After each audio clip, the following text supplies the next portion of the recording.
Hello guys, welcome back. In this video, I will tell you how to fix TikTok not opening problem will be fixed.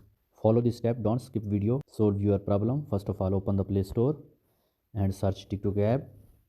Make sure that your TikTok app is updated. If not updated, first of all, update your TikTok app. After this, go back. Now tap on settings and check that you have on activate internet connection. Tap on connection. If not, you are to connected the Wi-Fi. Tap on Wi-Fi and tap on Wi-Fi name.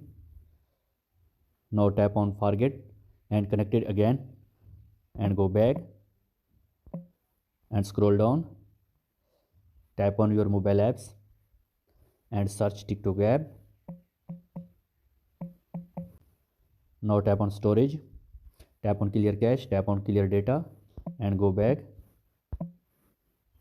and scroll down. Now after this, check mobile phone software update. If not updated, first of all update your mobile phone software and go back and tap on mobile phone about. Tap on reset. Tap on reset network settings and tap on reset settings and go back. After this, restart your device and check that your problem will be fixed. So this is the video guys. For more videos, please subscribe to my channel. Thanks for watching.